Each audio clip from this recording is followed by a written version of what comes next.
افتحي الشنطه يا اختي، مش خساره فيكي. ايه ده يا ذهبيه؟ يهو ما تفتحي يا بنت الشنطه، خلصي. استني، سمي كده عشان ربنا يكرمك، سمي. بسم الله الرحمن الرحيم. ايه ايه ايه ده يا ذهبيه؟ دليل براءتك يا عينيا. مش دي بردك فلوس ادم جوزك؟ معرفش، انت جبتيهم منين اصلا؟ من عند خالتي. ما هو المنيل اخويا رشاد بعد ما خد الفلوس هو واخوكي راح خباهم عندها، وانا بالصدفه بدور كده اهو لقيتهم خدتهم. طب وانا هعمل بيهم ايه؟ انا كده التهمه ممكن تلبسني اكتر. فشر ان شاء الله عدوينك واللي يكرهوكي. بصي بقى يا اختي، خدي مني، انت تعملي اللي عليكي، تاخدي شنطه الفلوس تروحي تسلميها للبوليس وهما يا اختي يستفلوا. طب وانا لو رحت وديت لهم الفلوس تفتكري هيسيبوني؟ ده كده ممكن يتاكد لهم اكتر ان انا اللي قتلت ادم.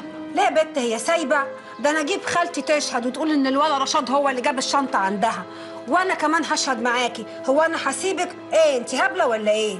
طب وعز يا ذهبيه؟ ده انا كده ممكن اوديه في داهيه. يعني انت يا اختي خايفه على عز وانا مش خايفه على رشاد؟ مع اخويا، بس اللي غلط لازم يتحاسب. وبعدين بقول لك يا بت، انا بحبك وربنا يشهد عليا وخايفه عليكي. هتفضلي طول عمرك عايشه كده هربانه ومظلومه على حاجه انت ما عملتيهاش؟ وبعدين البوليس لو كان عايزك كان قبض عليكي من بدري، هيسيبوكي ليه؟ يلا يا اختي خلصينا، خلينا نفوق للهم اللي احنا فيه ده اهو. هم ايه بس اكتر من اللي احنا فيه ده؟ هم الراجل اللي ضحك علينا واكلنا الاونطه. بس وحياتك عندي لا خليكي يا انس تلف حوالين نفسك، ما تعرف راسك من رجليك. استنى عليا. الحمد لله يا رب، الحمد لله.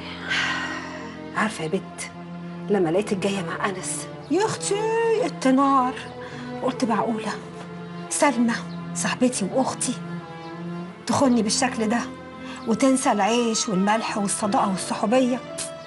وقالت الفاتحه على قله الاصل، وخدت الشنطه وديتها عند البت بطه من غير ما يعرفوا فيها ايه. وبعدين لما عرفت انك هبله وعبيطه ومظلومه زيي صعبتي عليا، رحت جبت الشنطه تاني.